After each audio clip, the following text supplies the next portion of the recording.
Hello, good day. My name is Francesca Rabella B. Kilanita, and now I'm going to present the contemporary social issues in computing.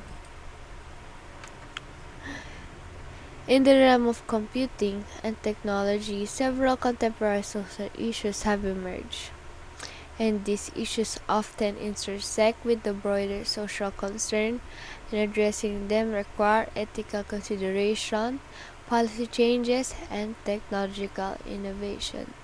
Now, let's talk about one of the contemporary social issues in computing, which is online harassment and cyberbullying. Online harassment, also known as cyberbullying, refers to the use of digital communication tools and platforms to intimidate, threaten, or harm individuals or groups. This form of harassment can take a various shape and may involve the use of social media, messaging apps, email, online forums, or other digital space. Cyberbullying can have a serious consequence for the mental and emotional well-being of the targeted individuals. Now, let's talk about the background of the online harassment or cyberbullying. Online harassment or cyberbullying is rooted in the rapid growth and widespread use of digital communication technologies and the internet. As the technology has become an integral part of the modern life, so too has the prevalence of online interaction.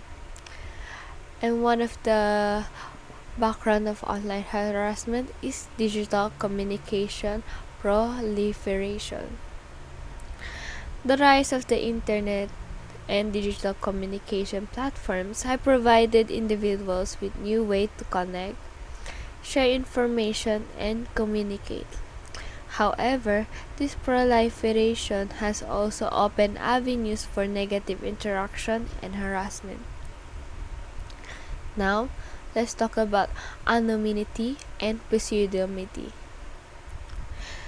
The online environment often allows users to remain anonymous or pseudonymous, creating a sense of detachment from a real world.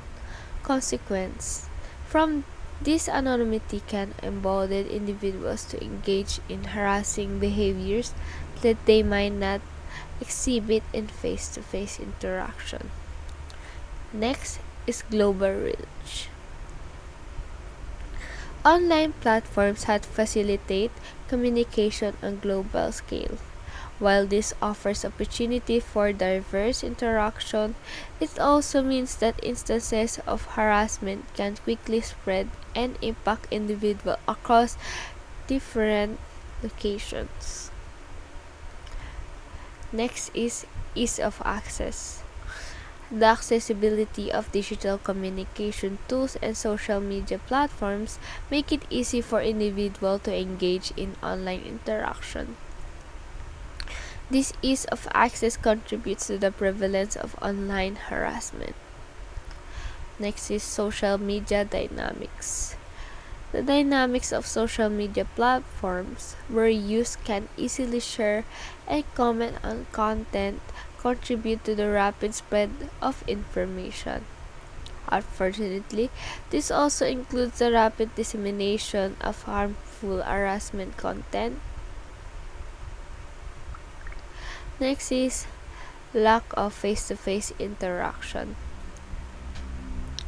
The absences of face-to-face interaction in online communication may lead to reduced sense of empathy, making it easier for individuals to engage in negative behavior without fully understand the impact on others. Next is younger demographics. Younger generation who often grow up and immersed in digital technology may face a higher risk of experience or engaging in cyberbullying. Peer interaction in online spaces can sometimes lack of oversight present in online offline settings. Trolling culture.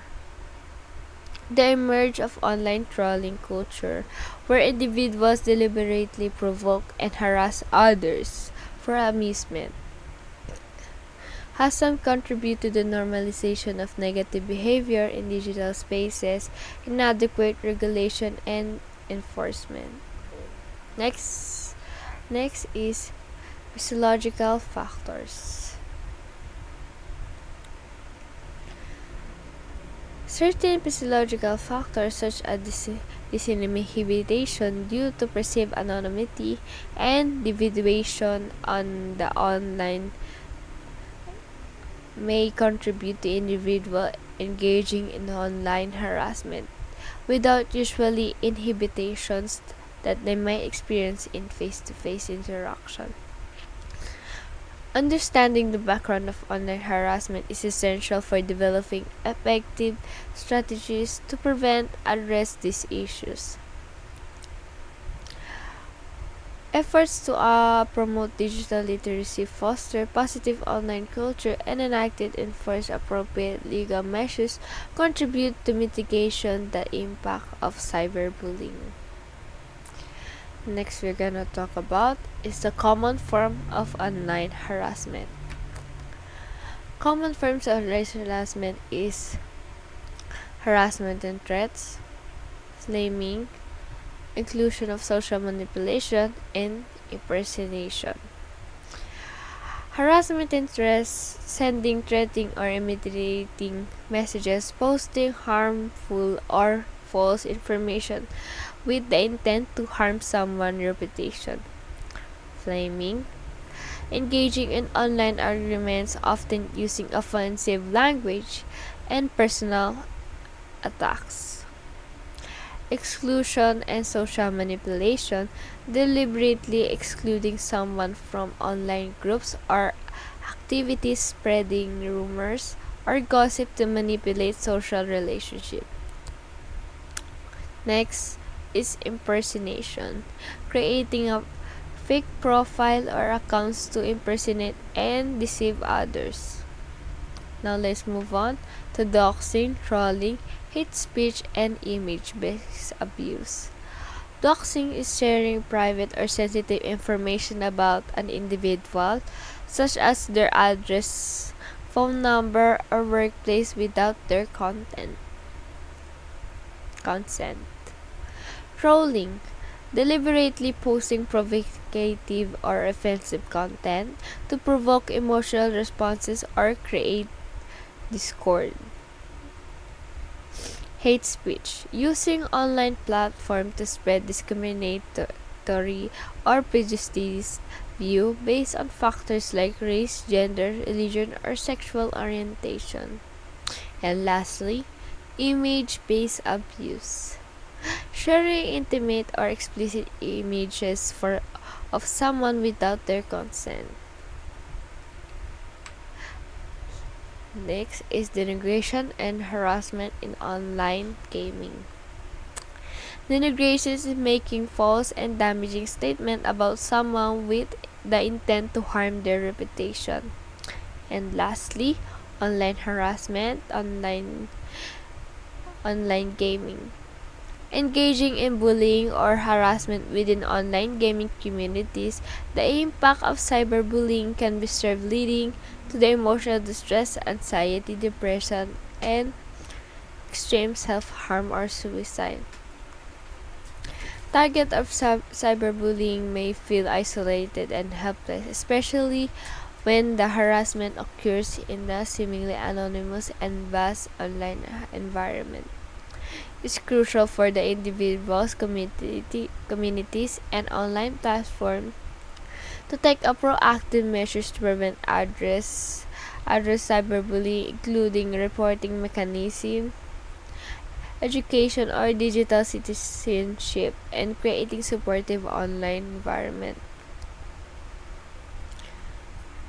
Now let's move on to ethical consideration in cyberbullying and online harassment. Ethical considerations surrounding online harassment or cyberbullying is respect for human dignity, Ethical behavior online should align with the fundamental principle respecting dignity of individual. Cyberbullying violates the principle by subjecting an individual to harm, harassment, or humiliation. Digital citizenship is ethical online behavior involves being responsible digital citizen. In this includes promoting positive interaction, respecting others, and avoiding harmful activities such as cyberbullying.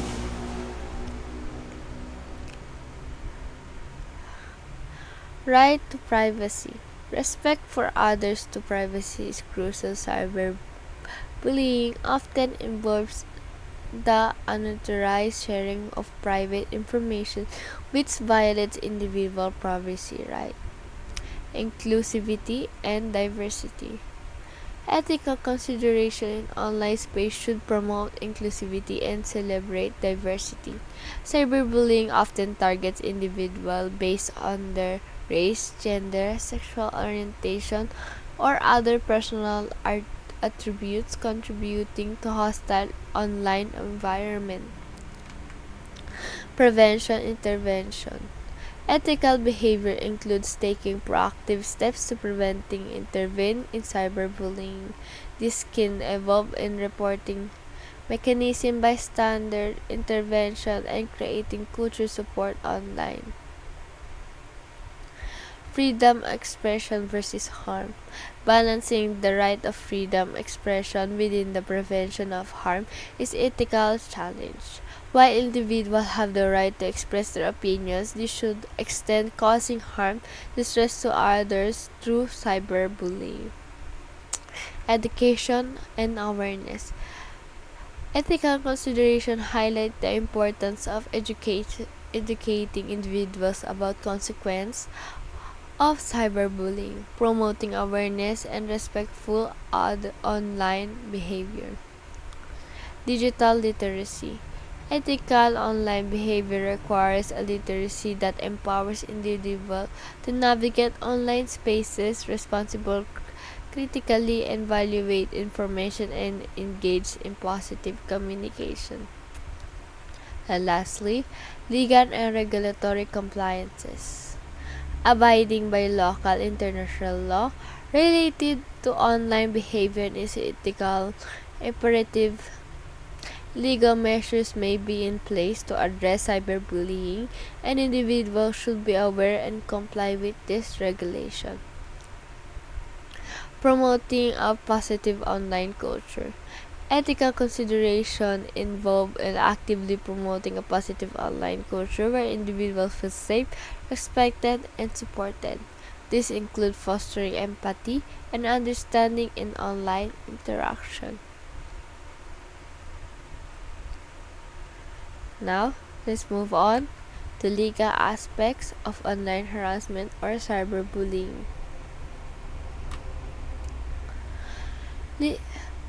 Legal aspects of cyberbullying. Different countries have distinct laws and regulations governing online behaviors. While there may not be specific cyberbullying laws in some places, existing laws related to harassment, defamation, privacy, and other offenses can be applied to online conduct. Here are the common legal aspects associated with online harassment. Harassment and stalking law. Many jurisdictions have laws addressing harassment and stalking which can be applied on online behavior. This law typically prohibited the intentional and repetitive targeting of individuals with harmful or threatening actions. Next is defamation laws. Defamation laws may apply when the false statements are made with the intent to harm someone's reputation. This includes both written and spoken. Defamation online platforms can be held accountable for hosting defamatory content. Next is invasion of privacy. Law protecting privacy may apply when personal information is shared without consent, such as is case of doxing or unauthorized sharing of intimate images. Anti-cyberbullying legislation. Some jurisdictions have enacted specific laws addressing by cyberbullying. These laws may define cyberbullying, outline prohibited behaviors, and establish penalties for offenders. Next is school-related law. In many places, there are specific laws addressing cyberbullying in the context of the school. These laws may apply to both students and educators, and they often include provision for disciplinary actions. Next is child protection laws. Laws protecting minors from online harm may come into play when cyberbullying involves children. This law may address issues such as online predation, harassment, or the sharing of explicit content involving minors. Next is workplace harassment law. In the context of employment, online harassment may fall under the workplace harassment law.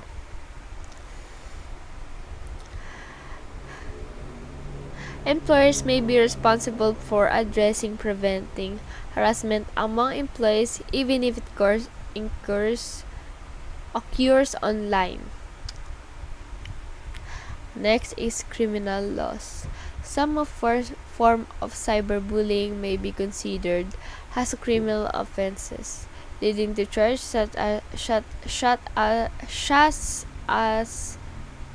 assault, threats, or even hate crimes depending on the nature of the harassment.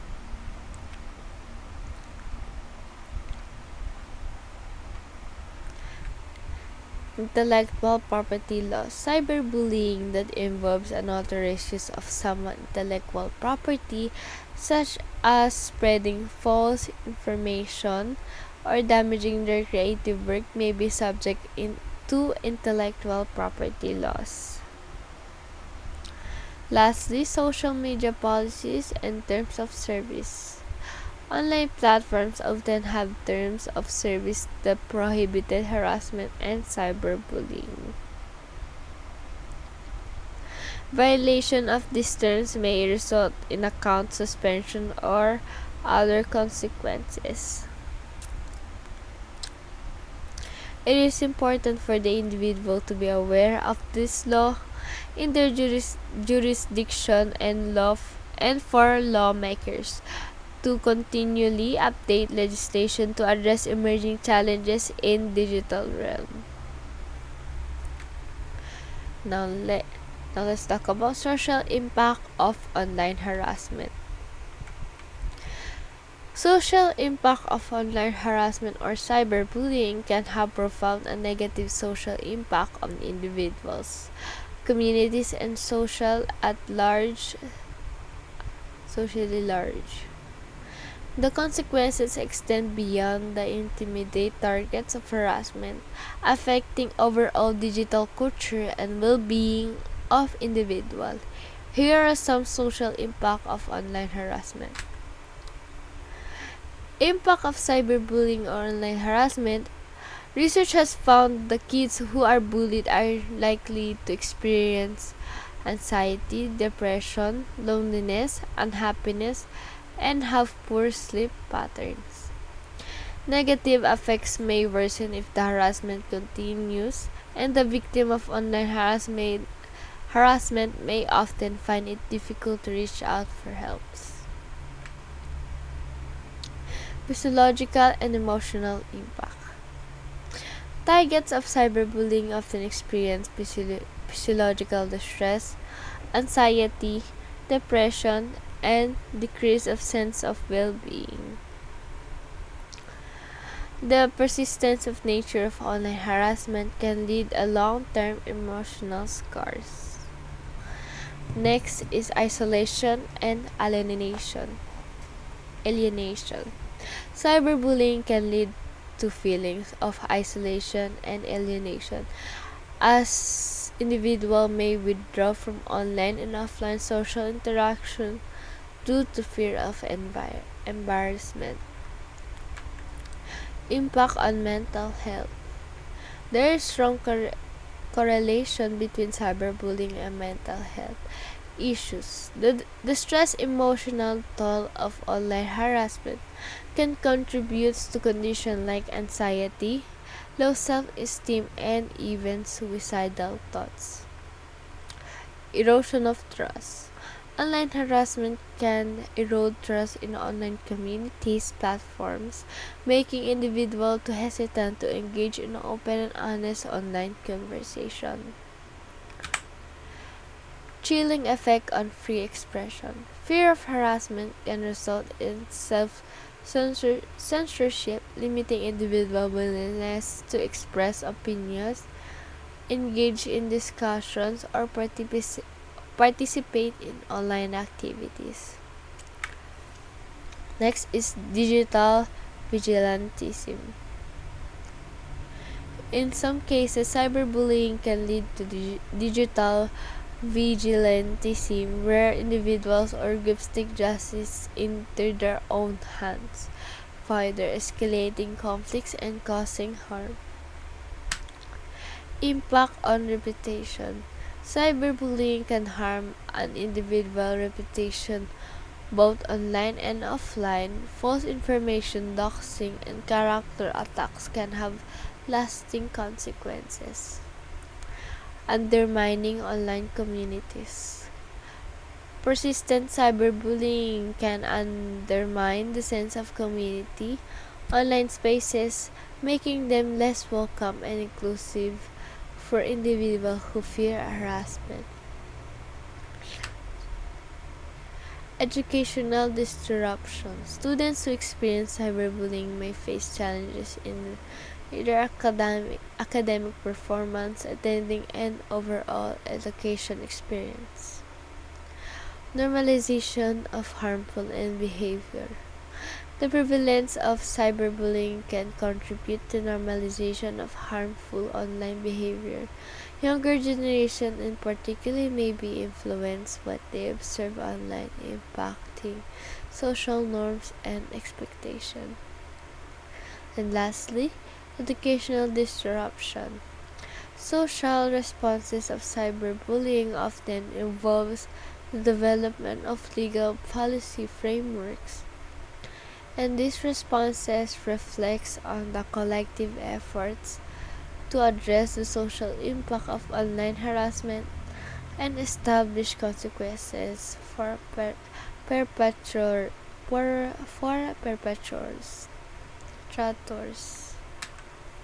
Conclusion.